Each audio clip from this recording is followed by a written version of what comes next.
कृष्ण राम कृष्ण पाहि मां दयानिधे परमहंस नीतु दिव्य चरणमुले नमितिमय्या करुणिंచి కాపాడు కాళీపుత్ర నీతు దివ్య చరణములే నమితిమయ్యా కరుణించి కాపాడు కాళీపుత్ర పాहि రామ పాहि కృష్ణ రామ కృష్ణ పాहि మాం దయానిధే పరమహంస పాहि రామ పాहि కృష్ణ రామ కృష్ణ పాहि మాం దయానిధే పరమహంస.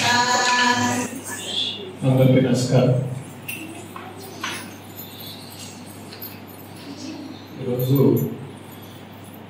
రామకృష్ణ జయంతి కొత్తగా ట్రైన్లో వేసేటప్పటికి హైదరాబాద్లో ఉన్నాను. చూస్తే రామకృష్ణ వారిని అందరూ పక్కన ట్రైన్ మార్నింగ్ 5:30, 5:40 అప్పటికే లైట్లు వేసాను లోపలని. కొత్తగా అందరూ ప్రొద్దుపూట కార్యక్రమం అక్కడే ఎర్లీ మార్నింగ్ కూర్చొని అన్ని కార్యక్రమం అంతా డెకరేషన్స్ అని చేసుకుంటున్నాను.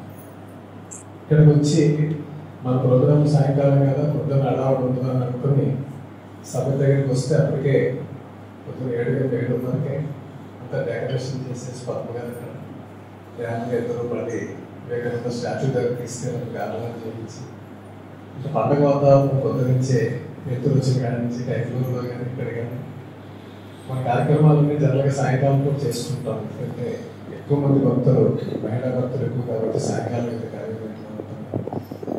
అలాగే సత్సంగానికి ఎవరో భక్తులు మన ఇక్కడ వెళ్ళటం సత్సంగం రొటీన్గా జరిగే ప్రోగ్రాం కాకుండా దానికి ఎప్పుడు కూడా శ్రద్ధగా అడ్వైస్ తీసుకుంటూ ఉంటారు. ఎవరు ఉన్నారు ఎవరు చెప్పించాలి మనకు లేట్గా డెసిషన్ తీసుకున్నాం అయినా సరే మిత్రులు అలాగే సాధించం ఉంది చూసిన తర్వాత ముందు పేరు రికార్డ్ చేసుకోలేకపోయారు. బ్యాక్గ్రౌండ్ పూర్తిగా నాకు తెలియదు కానీ నాగరాజు గారు చెప్పారు ఎస్ఆర్కే కాలేజీలో స్టిల్ వర్క్ చేస్తున్నాను సార్ చేస్తాను చైర్మన్ ఒక లాంగ్ ఒకసారి డిస్కస్ చేసుకున్నాం సార్ గురించి. బ్యాచులర్గా ఉంటానే చైర్మన్లో ఇటువంటి కార్యక్రమాలు నేను చేస్తాను ఉంటారైనా ఈ సబ్జెక్ట్ గురించి 45 minutes ఎవరో మనకి రామకృష్ణ వారి మీదే సబ్జెక్ట్ చెప్పాలని అనుకున్నందుకు రొటీన్గా స్వాతిగా చెప్తారు మనకి డీటెయిల్డ్గా కొంత కాడికి ఇక్కడ వాళ్ళ క్లుప్తంగా కార్యక్రమం రామకృష్ణ వారి గురించి జయంతి సందర్భంగా చేసుకున్నప్పుడు సీతారామరాజు గారు గురించి తలుచుకోవడం దాన్ని కొంచెం లేట్ అయిపోయింది. ఇన్విటేషన్ అన్ని కూడా అందరికీ పెట్టేటప్పటికి మన ముందు ఇప్పుడు కలెక్టర్ గారు కూడా వస్తున్నారు. కొంచెం 1 hour కూర్చొని వెళ్తాను లేకపోతే ఇన్వైట్ చేస్తే మన ఎస్ఆర్కే కాలేజీలోనే ఉన్నారు ఆడిటోరియం మేడం నేను బ్యాక్ రోడ్ నుంచి వస్తాను మెసేజ్ పెట్టారు. మనం మళ్ళీ కూడా అటు ఇటు రావాల్సిన కార్యక్రమం బ్యాక్ ఇచ్చి మీ సత్సంగంతో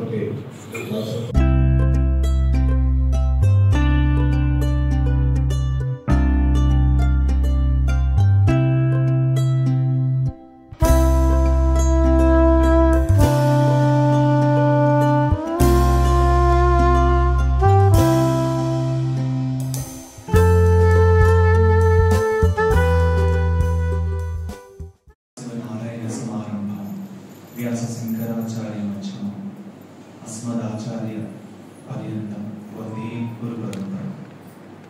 ओम श्री गुरुभ्यो नमः. रामकृष्ण परब्रह्मणे नमः. ఈరోజు భగవాన్ రామకృష్ణుల జయంతి. అయితే పుట్టినరోజులు సామాన్యమైనటువంటి మానవదేహాలకు వర్తిస్తాయి. కానీ మహాత్ములు సిద్ధపురుషులకి శరీరం ధరించిన రోజు, శరీరం విడిచిపెట్టినటువంటి రోజుగా చెప్పడం జరుగుతుంది.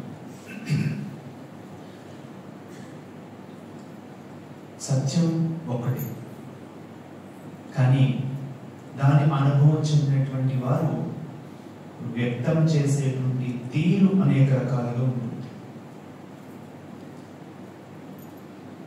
భగవాన్ రమణ మహర్షి కావచ్చు, రామకృష్ణులు కావచ్చు, షిరిడి సాయినాథులు కావచ్చు, గౌతమ బుద్ధులు కావచ్చు, మరొకరు కావచ్చు, సత్యం ఒకటే, వారి అందరి అనుభవం ఒకటే, మనమందరూ పొందాల్సినటువంటి అనుభవం కూడా అదే. కానీ వ్యక్తమయ్యేటువంటి తీరు వేరు. ఏ ఒక్క జ్ఞాని బోధ ఏ ఒక్కరిలాగా ఉండదు. కానీ అనుభవం సత్యం అనేటువంటిది ఒకటే. ఏ విధంగా సూర్యకాంతి మనకు అప్పుడప్పుడు ఇదివరకు రేకులు ఉన్నప్పుడు సూర్యకాంతి పడినప్పుడు దానికి ఎక్కడైనా కన్నం ఉంటే కింద కాంతి కన్నం నుంచి పడేది. కన్నం ఏ షేప్ లో ఉంటే ఆ షేప్ లో పడుతుంది. అది త్రిభుజాకారంలో త్రిభుజంలో పడుతుంది, చతురస్రాకారం చతురస్రంలో పడుతుంది. కాంతిలో కానీ కాంతి అవతల కానీ ఉన్నటువంటిది దానికి రూపము షేప్ అనేటువంటి తెలియదు. అది వ్యక్తమయ్యేటువంటి రేఖను బట్టి కణాన్ని బట్టి వ్యక్తమవుతుంది. అలా రామకృష్ణుడు యొక్క బోధ యొక్క విధానం ఏంటి అంటే, ఎప్పుడు మహాత్ములు అవతరించినప్పటికీ కూడా ఆయా కాలానికి అనుగుణంగా బోధ ఉంటుంది. అదే రామకృష్ణుడు ఈరోజు మన ముందు బోధించాలి అంటే బోధ తీరు మారుతుంది. ఎందుకంటే కాలానుగుణంగా బోధ మారుతూ ఉంటుంది. కాబట్టి మహాత్ములు ఏ కాలంలో జన్మించారో ఆ కాలానికి అనుగుణంగా బోధ అనేది ఉంటుంది.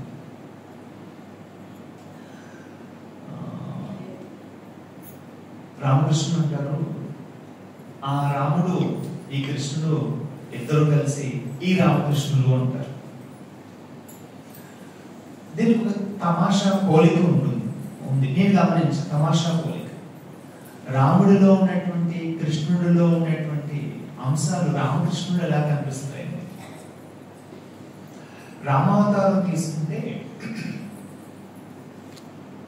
తాను పరబ్రహ్మ స్వరూపమైనప్పటికీ కూడా ఒక సామాన్యమైనటువంటి నరుడిలాగా వ్యవహరించేటువంటి అవతారం అది. అవతార ఉద్దేశం అది. కాబట్టి నరుడిలాగే ఏ మహిమలో లీలలో చేయకుండా సామాన్యంగా వ్యవహరించే తీరు రాముడిది. మరి రాముడి యొక్క పోలిక ఎక్కడ కనిపిస్తుందంటే,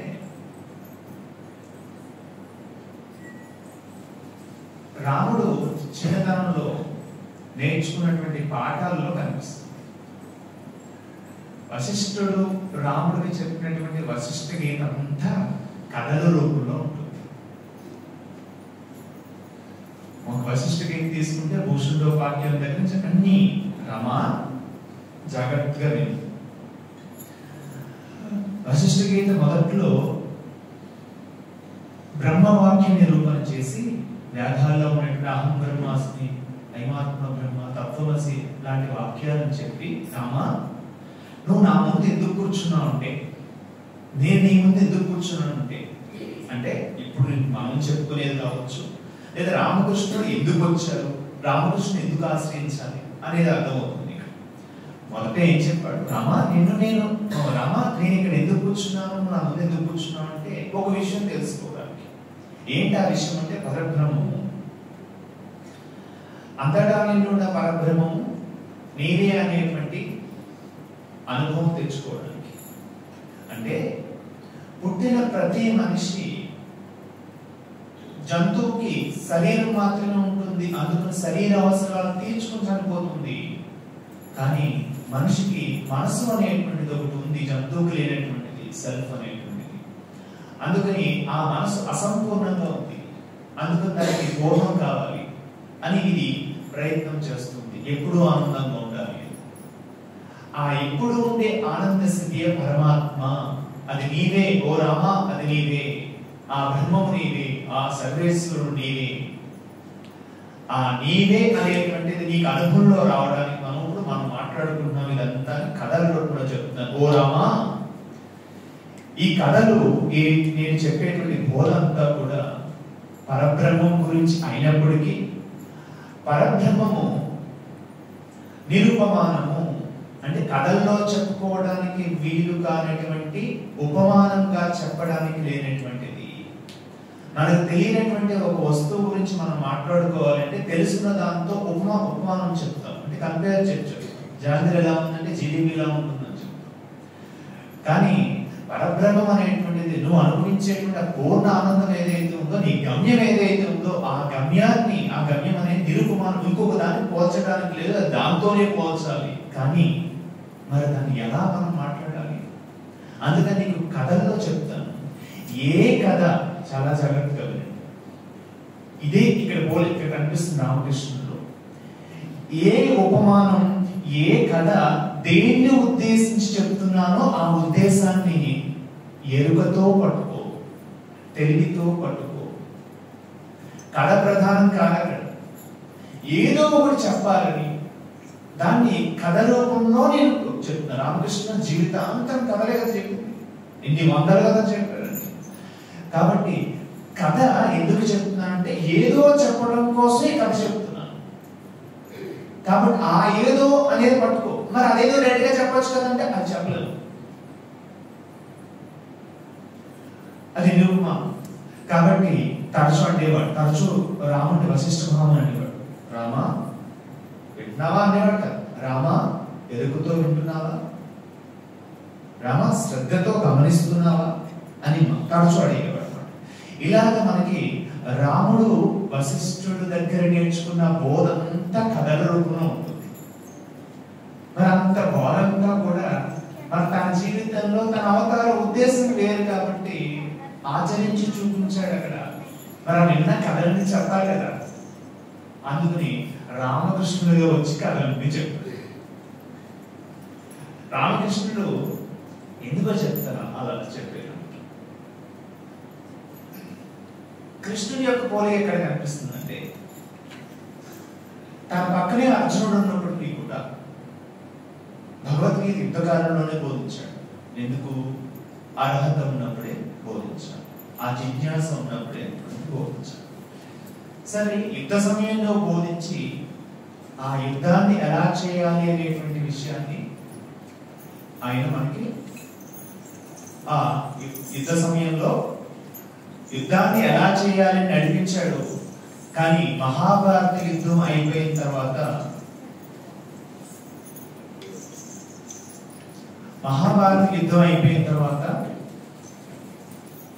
ద్వాపర యుగం ముగిసిపోయింది, కలియుగం ప్రారంభమైంది.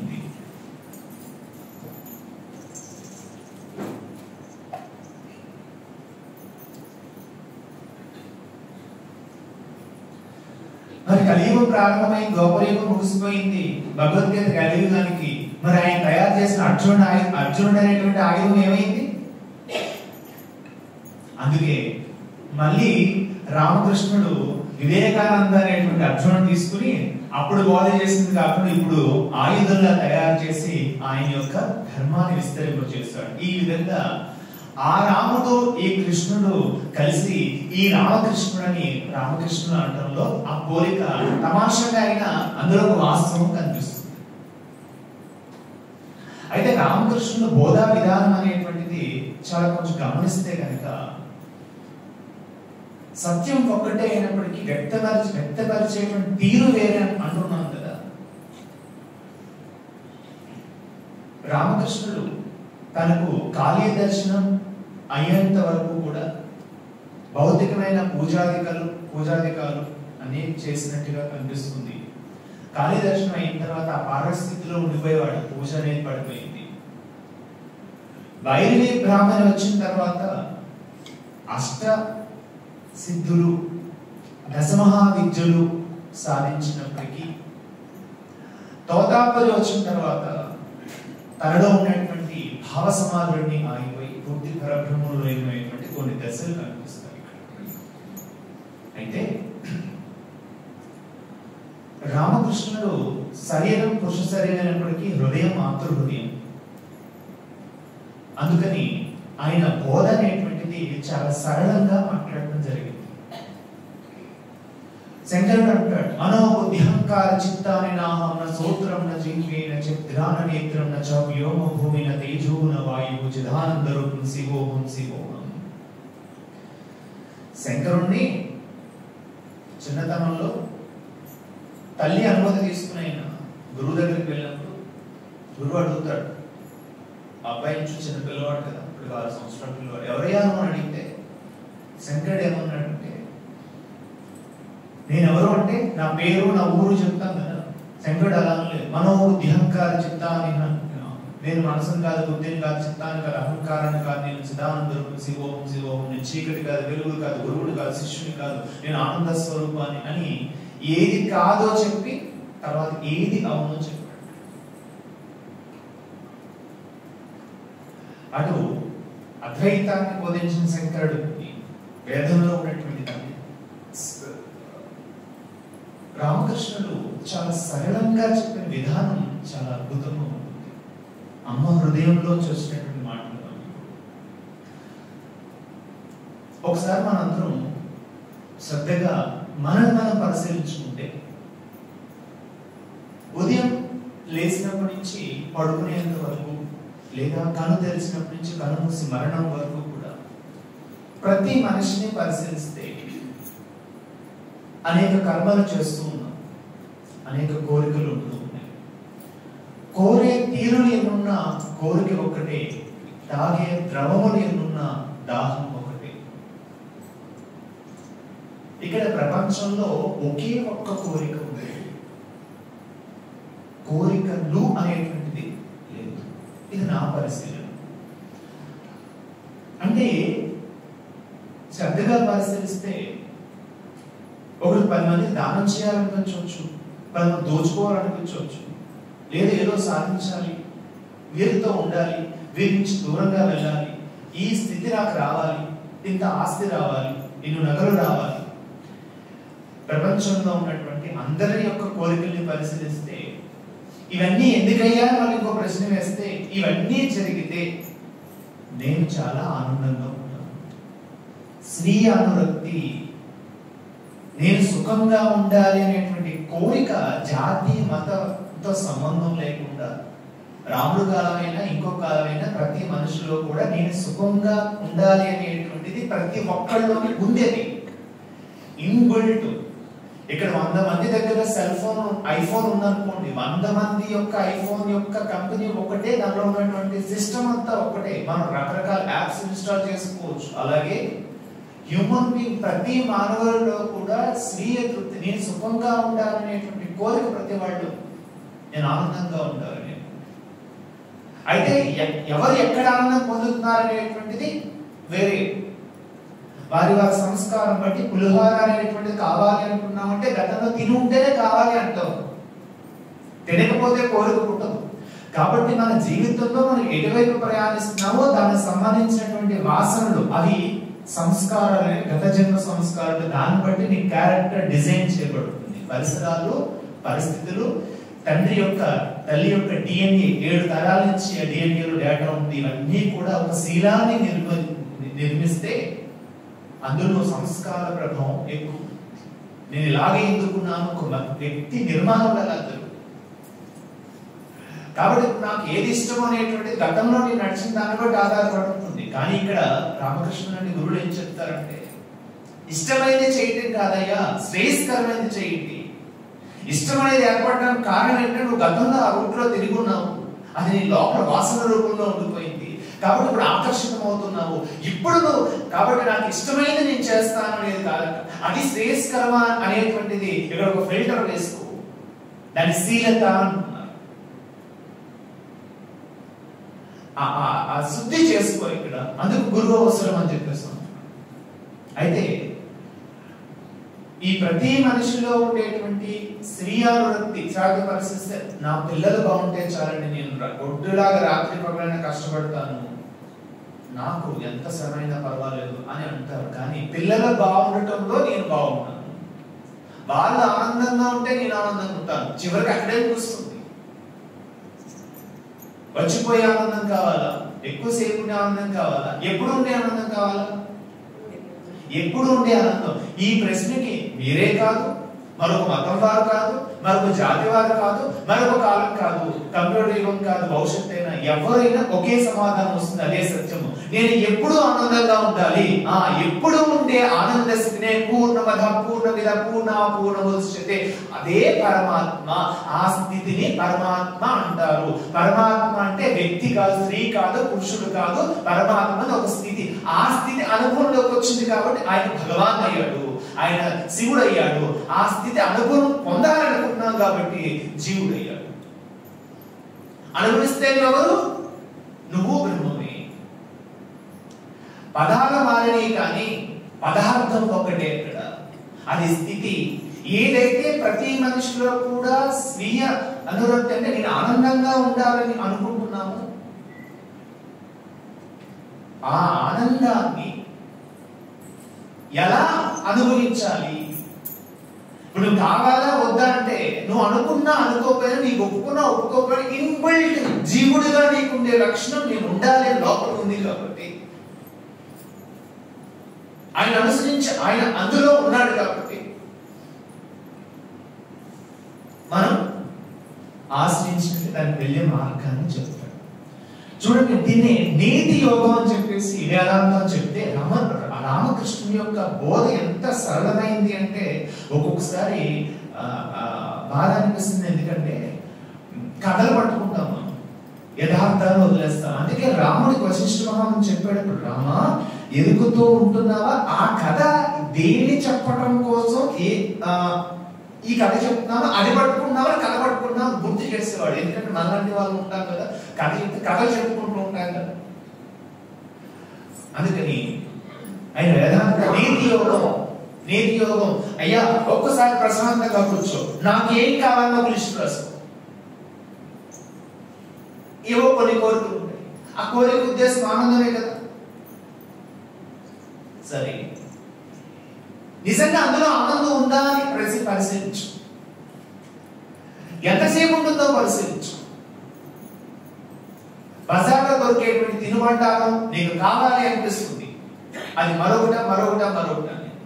నీకు స్వేచ్ఛ ఉంది, నీ చేతిలో డబ్బులు ఉన్నాయి, నువ్వు తినొచ్చు. నేను అడిగేవారు ఎవరు అడగరు, రామకృష్ణుడు అడగరు, లేదా మీ టీచర్ అడగరు, ఇంకొకరు అడగరు. నువ్వు వెళ్ళి ఏదైనా తినవచ్చు. కానీ తినేటప్పుడు ఒక ప్రశ్న వేసుకో. గురువు చెప్పారు, ఎరుకతో తినేటప్పుడు ఒక ప్రశ్న వేసుకో. ఇది ఎందుకు తిన్నావు? తింటే నాకు చాలా బాగుంది, ఆ రుచి అద్భుతంగా ఉంది. సరే, ఈ రుచి ఎంతసేపు ఉంటుంది? ఈ రుచి వల్ల పొందేటువంటి ఆనందం, నీలో సుఖం ఎంతసేపు ఉంటుంది? దీని వల్ల వచ్చే నష్టం ఎంతసేపు ఉంటుంది? నీకు ఆరోగ్యం శాశ్వతంగా కావాలా? ఆరోగ్యం అప్పుడప్పుడు వచ్చిపోతే సరిపోతుంటారు.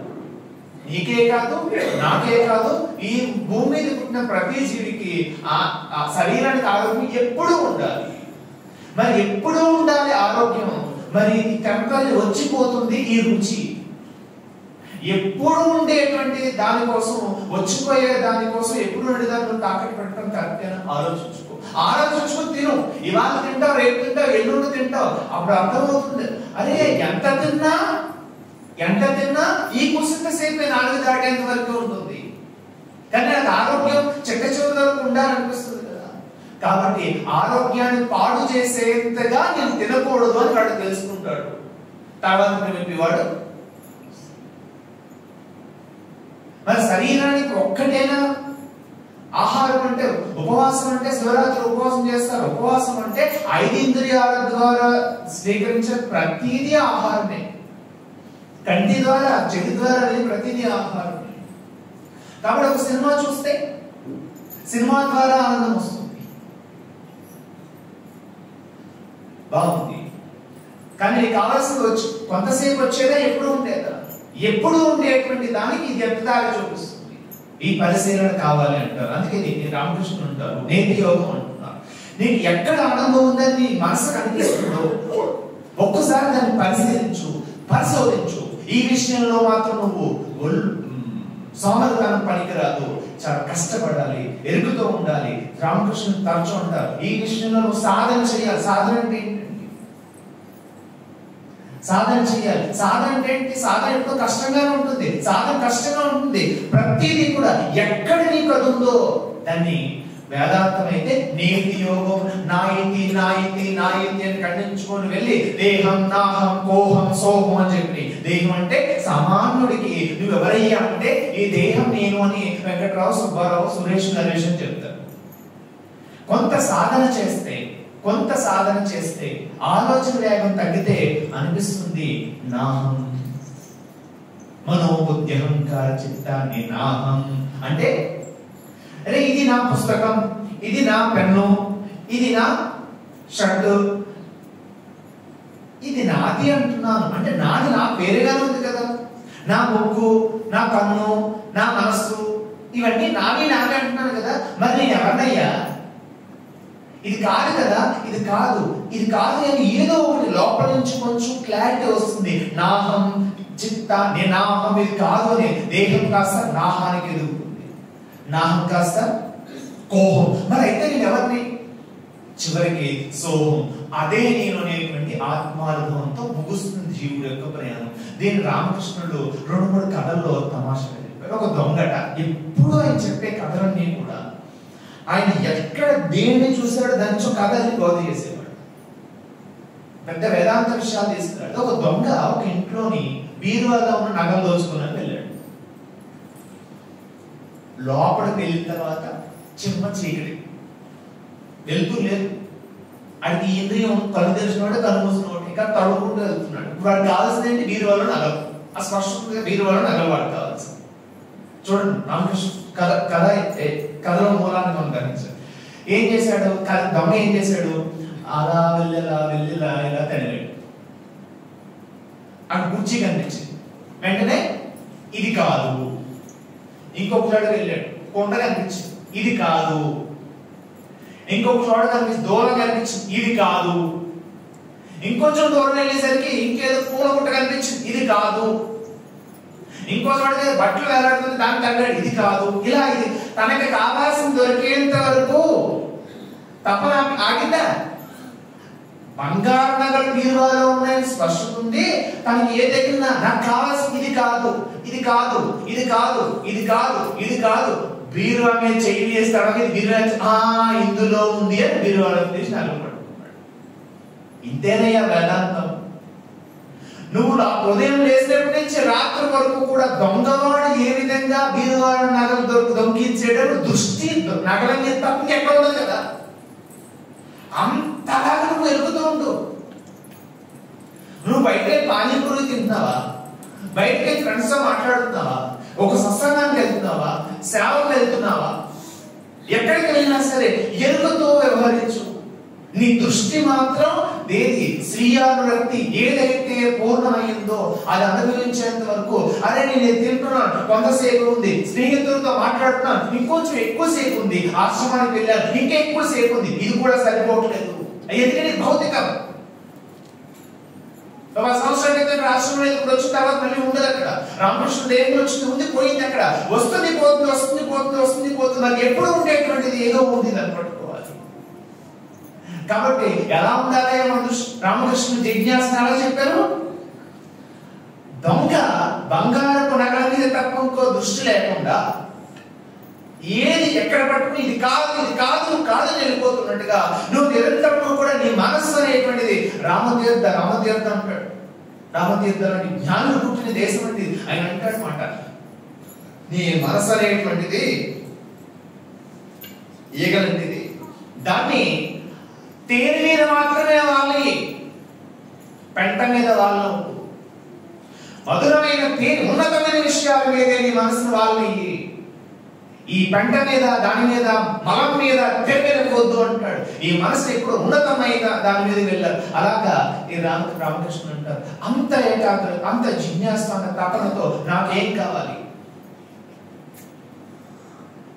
ఒక్కసారి మీరు గమనిస్తే ఏ గురువు దగ్గరికి వెళ్ళినప్పటికీ కూడా, ఏ గురువు శిష్యుని మీరు పరిశీలించినప్పుడు కూడా, వేదాంతంలో ఉన్న అన్ని గురు శిష్యుల్ని కూడా కూర్చోబెట్టి, నాయన ఇదిగో నేనేంటంటే ఇది, నువ్వేంటో ఇది, కానీ ఏం కావాలి, ఈ విషయాన్ని వాళ్ళు పరిశీలించి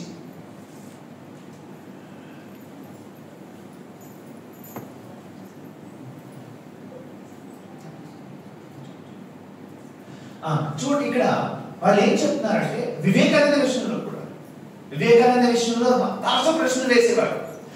రామకృష్ణ ఓపిక చెప్పి చెప్పి చెప్పేవారు, చెప్పు నేను చెప్పించి నేను చెప్పని సమాధానం అంటాడు. సాధన మొదలుపెట్టిన తర్వాత ఆ సత్యం మీద అనుభవం వచ్చిన తర్వాత ఒక్క ప్రశ్న కూడా మిగలలేదు. రామకృష్ణుని యొక్క ఒక సుందరమైనటువంటి మాట ఉంటుందండి. అంటే ఎందుకంటున్నారంటే చెప్పే విధానం అన్నారు చూసారా, బ్రహ్మము ఎంగిలి కాలేదు అన్నాడు.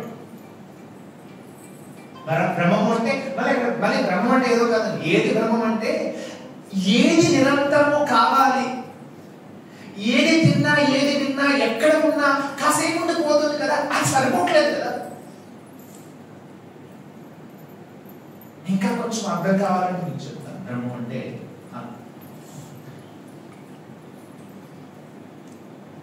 సత్యానికి ఉండే ధర్మానికి ఉండే లక్షణం సచ్చితానందం. సచ్చిదానంద సద్గురు సాయినాథ్ మహారాజ్ సచ్చిదానందం ఈ మాటలు మాట్లాడుతుంటాం కదా. సచ్చిదానందం సత్ అంటే ఏంటంటే ఎప్పుడు ఉండేది, ఎప్పుడు ఒకేలా ఉండేది, నిత్య నూతనంగా ఉండేది, ఎప్పుడు కావాలనిపించేది, ఎవరికి వద్దనిపించేది కాదు.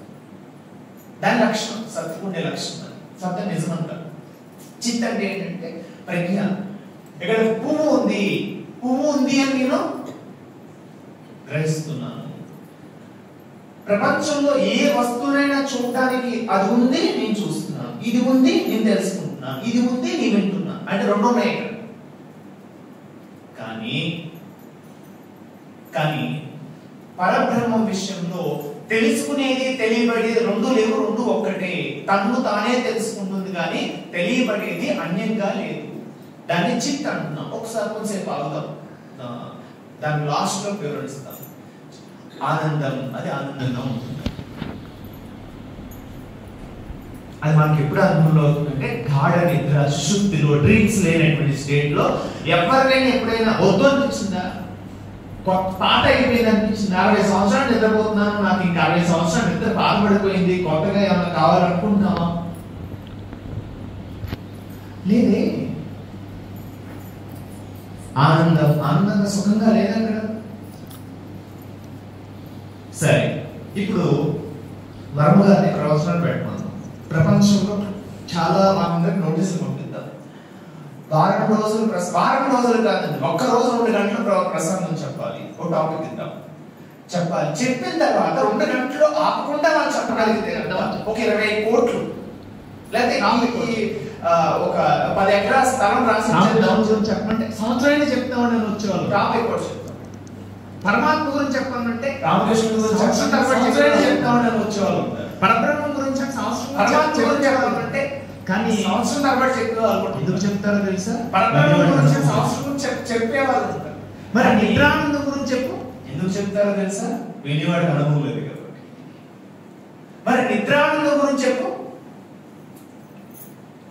నిద్రానుభవం గురించి చెప్పు. నువ్వు అనుభవిస్తున్నావు లేదా? గాఢ నిద్ర అనేది ఉందా లేదా? స్వప్నం లేనటువంటిది అది ఎలా బాగుంది, సుఖంగా ఉంది, ఇంతకు మించాలని మాట్లాడేదా? అందుకే రామకృష్ణుడు అన్నారు, ఆ మాట వచ్చేసరి మీరు ఎప్పుడు రామకృష్ణ కథామృతం కానీ బోధామృతం కానీ విన్నా, చరిత్ర చదివినా, రామకృష్ణ ఎప్పుడు భగవంతుడు మాట కానీ ఏమైపోయేది? రామకృష్ణుడు ఒక్కసారి స్పృహ కోల్పోయి సమాధిలోకి వెళ్ళిపోయారు.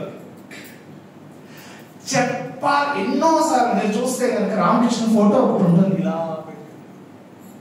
పార్వతి అంటారు. ఆ స్టేట్కి వెళ్ళిన దేహం అలా వెళ్ళిపోతూ ఉంటుంది. చైతన్య మహాప్రభు చూసారు, చైతన్య మహాప్రభు ఫోటో ఇలాగే ఉంటుంది. తెలిసిన ఒక ఆవిడ ఉంటుంది, ఆవిడ స్థితికి ఇలా వెళ్ళిపోతుంది. ఎప్పుడైతే రామకృష్ణుడి దగ్గర మీరు పరమాత్మ గురించి మీరు మాట్లాడినా, ఆయన మాట్లాడాల్సి వచ్చి అన్ని మాట్లాడి అక్కడికి వచ్చేసరికి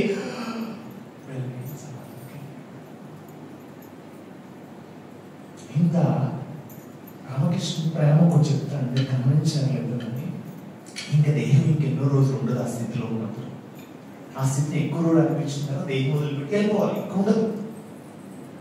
ఎందుకంటే దేహం ఇంకా దాన్ని ఆపలేదు ఆ స్థితిని, రామకృష్ణ పొందిన స్థితిని. ఇంకా మరి చూస్తుంటేనేమో ఇంతమంది జనాలను ధరించాలని రామకృష్ణుడు ఎలా దేహం నిలబెట్టుకోవడానికి మాట్లాడుతూ ఆ పారాశం వచ్చేస్తుంది, గమ్మలు వేసి వెళ్ళిపోయాడు. శారదా మా దగ్గరికి వెళ్తూ ఏం కూర వండుతున్నావు?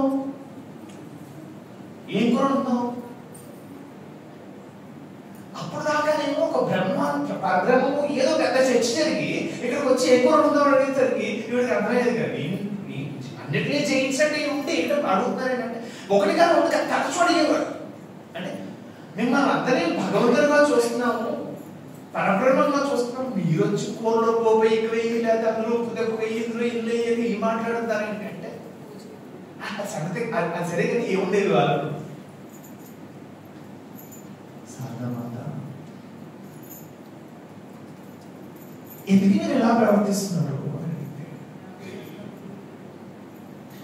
ఎప్పుడైతే నేను ఆహారం గురించి మాట్లాడటం మానేస్తానో ఇక నేను వెళ్ళిపోయే సమయం కూడా ఆసన్నమైందని అర్థం చేసుకోవాలి.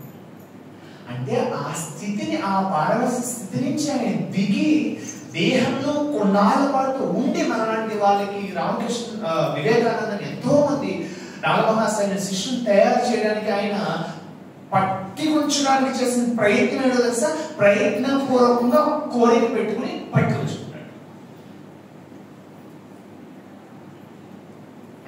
ఆయన ఎందుకంటే అపారం పారం లేదు అంటే ఒడ్డు లేదు, దానికి ఇన్ఫినిటీ అంటే అనంతం. అనంత తత్వాన్ని అనుభవించినటువంటి వాడికి పరిమితమైన దేహంలో ఎక్కువ కాలం ఉండడానికి ఇబ్బందిగా ఉండాలి అనుకుని ఒక కోరికని సృష్టించుకుని ఆయన ఉండడం జరిగింది. అక్కడ ఆయన త్యాగం అనేటువంటి అపారం వెళ్ళిపోకుండా ఎంత అందుకే అన్నాను, పురుష దేహమైనప్పటికీ కూడా హృదయం స్త్రీ అంటే మాతృహృదయం లాగా ఆయన స్మరించగలిగారు ఇక్కడ. అందుకే ఆయన వెళ్ళిపోయినప్పుడు కూడా తమాషా జరిగింది. రామకృష్ణ ఎప్పుడు దేహం విడిచిపెట్టారో అదే సమయంలో షిరిడి సాయిబాబా 72 గంటల సేపు శరీరం విడిచిపెట్టి మళ్ళీ శరీరం తీసుకుని నా సోదరుడు వెళ్ళిపోయాడు, అదే సమయంలో జరిగింది. నా సోదరుడు వెళ్ళిపోయాడు, నేను ఇంకా కొంతకాలం ఉండాలి అంటాడు. ఇంకో మాట రమణ వాళ్ళిద్దరి మధ్య కాంటెంపరీ ఇద్దరు కలవలేనప్పటికీ కూడా ఈయన ఒక మాట అనేవాడు. రామకృష్ణ కూర్చుని ఉన్నట్టు మండుతున్న మంట ముందు కూర్చున్నటువంటి కళ్ళు రెండు పక్షి గుడ్లు పొదుగుతున్నట్టు చూస్తున్నటువంటి ఒక యోగి చిత్తాలు కావాలి తీసుకురండి అనేవాడు. ఒక యోగి ఉన్నాడు, ఆయన మండుతున్న మంట దగ్గర కూర్చున్నాడు. ఆయన కళ్ళు ఎలా ఉన్నాయంటే పొదుగుతున్న కోడి ఎలా చూస్తుంది, పక్షి ఎలా చూస్తుంది, ఇలా చూస్తున్నట్టు ఉంటుంది. దాని దృష్టి అంటే ఎక్కడ గుడ్ల మీద ఉంటుంది కదా, అలాంటి దృష్టిన యోగి ఫోటో తీసుకురండి అనేవాడు రామకృష్ణ. బాబా దుని దగ్గర ఉన్నటువంటి ఫోటో, షిరిడిలో ఉన్నటువంటి దుని ముందు ఆయన దుని వెలిగించి పొద్దుటే ఆయన అలా చూస్తుండేవాడు. ఇద్దరికి ఉన్నటువంటి కొన్ని సంబంధాలు ఉన్నాయి.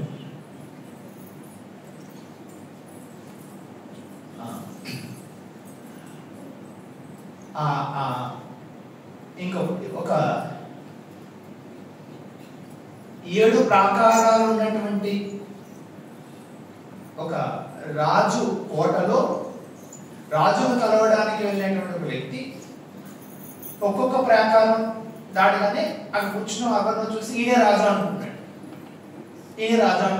రామకృష్ణ ఖర్చు అందుకని చూస్తే ఈయన కాదు అని గమనించి మళ్ళీ ఇంకో ప్రాకారం కలిగానే ఒక ఈయన ఉంటాడు.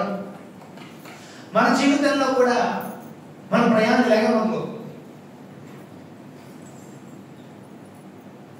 చిన్నప్పుడు తల్లి ఒడిలో చూంటే చాలా అనుకున్నాం, ఇంకా చాలా ఇంకేం అక్కర్లేదు అనిపించింది శిశువుకి. అక్కడి నుంచి ఆటలు, అక్కడి నుంచి పాటలు, అక్కడి నుంచి చదువు, అక్కడి నుంచి ఉద్యోగం, అక్కడి నుంచి వివాహం, అక్కడి నుంచి పిల్లలు. ఇందులో ఆనందం ఉంది, అమ్మయ్య నాకు ఇది వస్తే చాలు.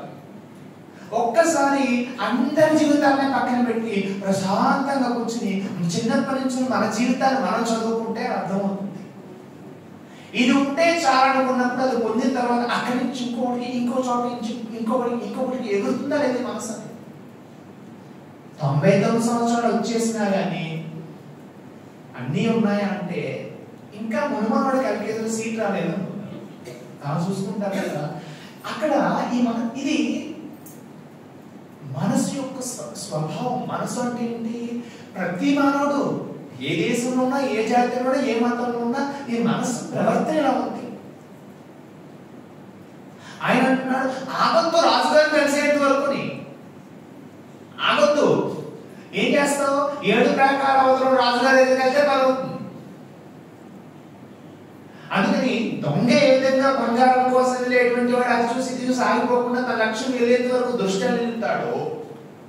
7 ప్రాకారాల అవతల కూర్చున్నటువంటి రాజును దర్శించడానికి వెళ్ళేటువంటి వాడు ఓకే అంతకుముందు కోటా చూడలేదు, 7 ప్రాకారాలు ఉంటాయని తెలియదు, 7 ప్రాకారాలు ఉంటాయని తెలియదు. కానీ పరిశీలించుకుంటే కొంచెం అర్థమైంది రాజు కదా. చివరికి రాజు ఎలా వెళ్తాడు అలా వెళ్ళాలి. మరి మధ్యలో ఈ లౌకికమైన వ్యవహారాలే కాదు, మనకి ఇంకొకటి కూడా ఉంటుంది. సాధన మొదలగానే సిద్ధులు మహిమలు వస్తాయి కదా. బయలుబ్రాహ్మణ వచ్చి సదాచారంలో కాకుండా వామాచారంలో కూడా ఆయన అనేక రకమైన సాధనలు చేశాడు. బయలుబ్రాహ్మణం చేసి దశమహావిద్యడానికి వచ్చినప్పటికీ ఎక్కడా ప్రదర్శించలేదు. కానీ ఎక్కడెక్కడ కృష్ణలీలలాగా ఆయన మీకు చికాగో ప్రసంగాలు జరిగాయి కదా.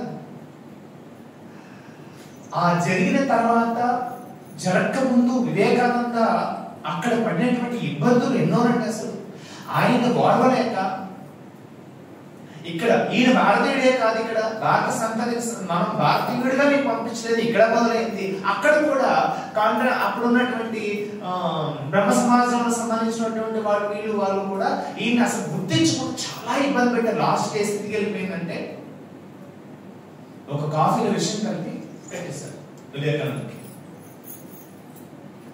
ఆయన కప్పు కాఫీ తీసుకుని తాగుదనేసరికి ప్రత్యక్షంగా రామకృష్ణ ప్రత్యక్షమయ్యారు. ఎక్కడ? ఈ దేశంలో కాదు, అది నీ కోసం కాదు అనగానే కాఫీ కప్పాలు పెట్టి వెళ్ళిపోయాడు. చూసారా మహిమ ఎక్కడ ఎక్కడ మహిమ చేశాడు, ఎలా ప్రదర్శించాడు రామకృష్ణుడు. అక్కడ భక్తుల్ని శిష్యుల్ని అనుగ్రహించడం కోసం ఒక నాగమహాశయ విషయంలో కావచ్చు, ఇలా వారి యొక్క జీవితాల్లో గురువు ఎంత కోడి పిల్లల్ని కాపాడుకున్నట్టుగా కాపాడుతూ. అలాగే అంటే ఇక్కడ ఒక విషయం చెప్పాలి, మనల్ని కూడా గురువు రక్షిస్తాడంటే గురువుకి వీరిని రక్షించాలి వీరిని రక్షించకూడదు అన్నది లేదు. గురువు స్థితిలో ఏంటంటే గురువు అనుగ్రహ రూపంలో ఉంటాడు, నిరంతరం ప్రవహిస్తూనే ఉంటుంది. ఇప్పుడు నేను ఎవరితో ఫోన్ చేయాలని ఫోన్ చేస్తే నా ఫోన్ సరిగ్గా సరిపోదు, అవతల వాడి ఫోన్ కూడా సరిగ్గా రిసీవ్ చేసుకోవడానికి. వివేకానంద గురువు మీద అపారమైనటువంటి నమ్మకాన్ని దాటినటువంటి ఒక అనుగ్రహం అనుసంధానం ఎప్పుడు ఉండేది. అందుకైనా ప్రత్యక్షమయ్యాడు. మనకెందుకు ప్రత్యక్షం అవ్వట్లేదు అంటే ఆయన ఫోన్ సరిగ్గా ఉంది, ఫోన్ చేస్తున్నాడు ఆయన, కానీ ఇక్కడ రింగ్ అవ్వట్లేదంటే ఇక్కడ చాలా డేటా ఉంది, ఇందులో దీన్ని ఫార్మాట్ చేసుకోవాలి. అడ్డమైన డేటా నిండిపోయింది అక్కడ. ఫోన్ వస్తే కాల్ రింగ్ అయ్యేందుకు కూడా లేదు. ఈ ఫార్మాట్ చేయడానికి శీలత అన్నాడు. తరచు మాట్లాడేటువంటి విషయాల్లో నీవు సత్యాన్ని చేరుకోవడానికి శీలత కావాలన్నాడు. ఎందుకో చెప్తాను, కొంచెం శ్రద్ధగా వినండి, కొంచెం అలర్ట్ గా ఉండండి. ఒక విషయం చెప్తాను.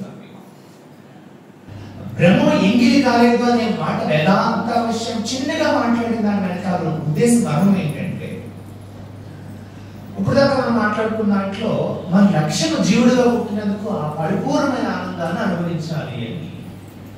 మరి ఎలా అనుభవించాలి అంటే చూద్దాం. ఇప్పుడు ఒక సంగీతాన్ని విన్నాను, ఎవరు విన్నా? నేనే విన్నా, బాగుంది. ఏదో తిన్నాను, బాగుంది. ఏదో ఆలోచించాను, బాగుంది. ఏదో నచ్చలేదు, బాగాలేదు, దుఃఖం కలిగింది.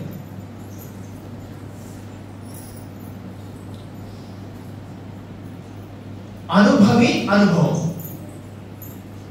కొంచెం జాగ్రత్తగా అనుభవి అనుభవం. అనుభవాలు ఎవరికి వస్తున్నాయి? అనుభవి నేను వస్తున్నాయి, నేనే అనుభవిస్తున్నాను కదా, సుఖమో సంతోషం అన్ని నాకే వస్తున్నాయి కదా. ఈ అనుభవి లేకుండా అనుభవాలు ఉంటాయా?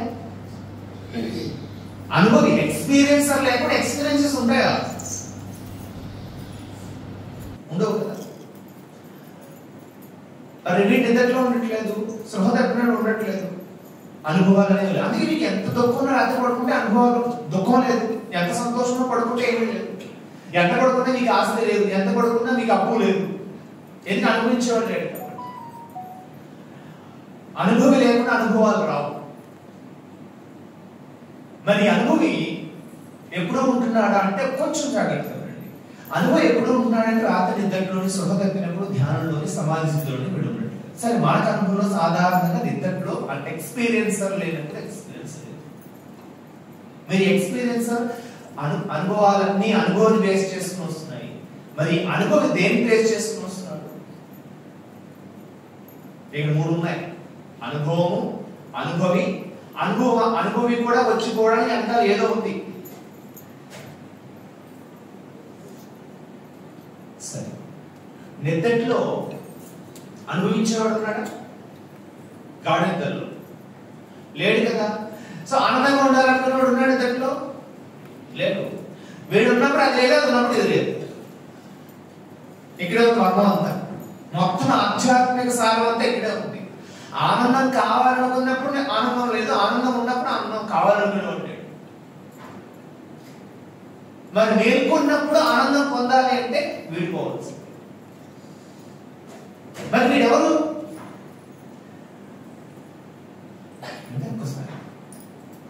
కృష్ణుడు చెప్తాడు, పూసలన్నీ కనిపిస్తున్నాయి, దాని వెనక దారం ఉంటుంది. అలాగా ప్రతి ఒక్కరు ఒక పూస అనుకోండి. పూస అంటే ఏంటి? నేను ఉన్నాయి కదా. సో బొమ్మ, ఎంకమ్మ ఏవో ఉన్నాయి కదా. ఇది ఎలా తయారైంది? పరిసరాలు, పరిస్థితులు, తల్లిదండ్రుల DNA నుంచి, అలాగే గతజన్మ సంస్కారం నుంచి, 4 కారణాల వల్ల ఈ నేను అనేటువంటిది వస్త్రం ఫామ్ అయింది. అనేక దారాలతో కలిసి ఫామ్ అయింది వస్త్రం.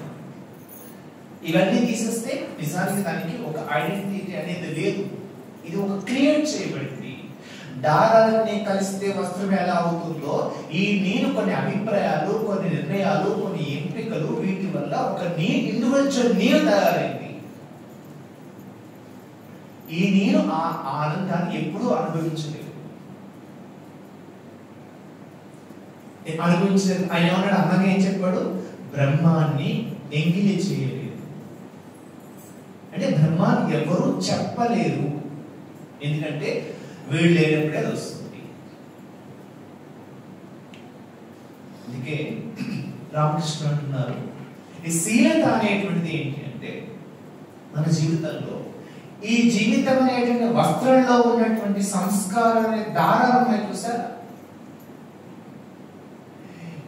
దీన్ని బట్టి మన బిహేవియర్, మనం ఈ మనసు ఎక్కడికి వెళ్ళాలి, ఏం చేయాలి అనేది ఉంటుంది కదా.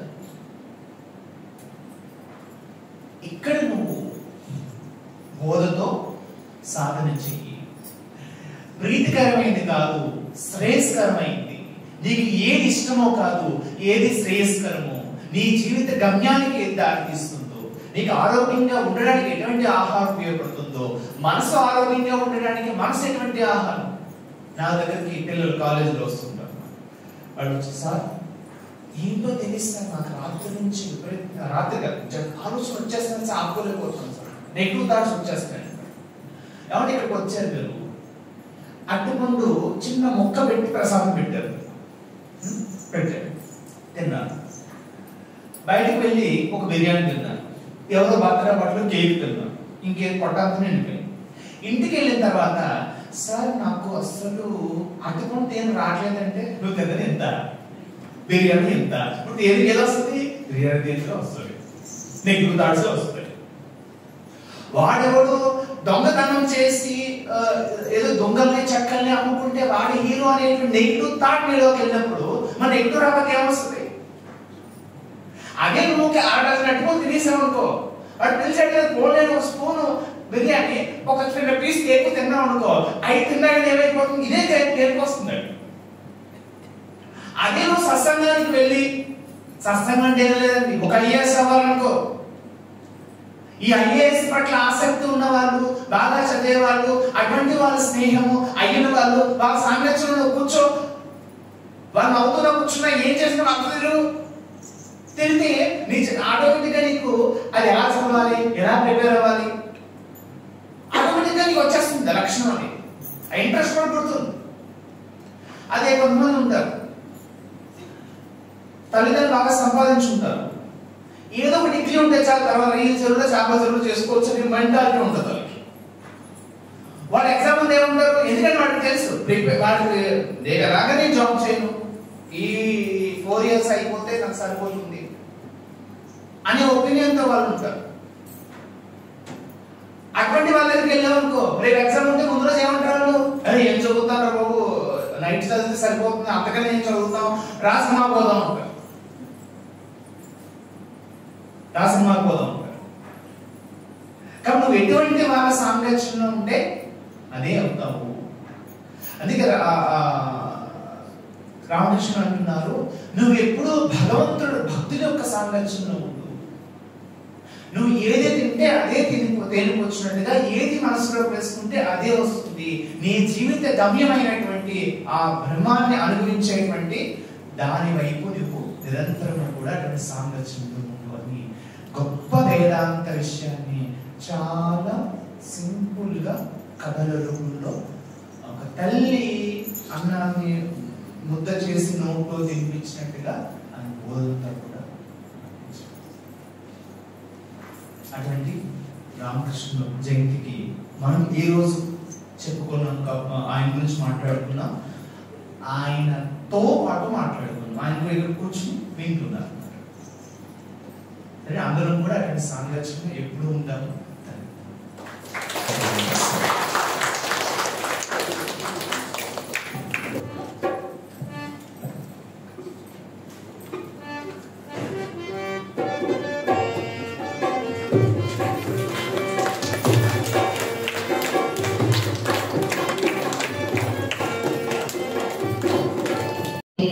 సరకు ఆలయ గాథలు మర్మాలను ఇలా చూపిద్దాం,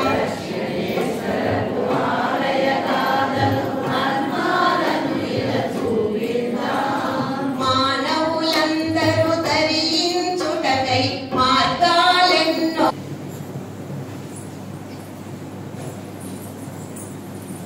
శ్రీరామకృష్ణ మహారాజ్ జయంతి సందర్భంగా అందరికీ కూడా శుభాకాంక్షలు. ఈరోజు శివన్ గారు అంటే వద్దాం అనుకున్నాను, పొద్దుటే దాని పని మీద వెళ్ళిపోవడంతో కొంచెం చాలా సంతోషంగా ఉంది. సీతారామరాజు గారు ఇప్పుడు చాలా చక్కగా చెప్పారు. రామకృష్ణ వారి వాక్కులు అవన్నీ కూడా ఆయన చెప్పిన కథలు చాలా సింపుల్గా ఎంతో అర్థమయ్యే రీతిలో చెప్పారు. మీ అందరికీ కూడా నమస్కారాలు. ఇక్కడ వచ్చే అవకాశం కల్పించారు, చాలా సంతోషంగా ఉంది. ధన్యవాదాలు.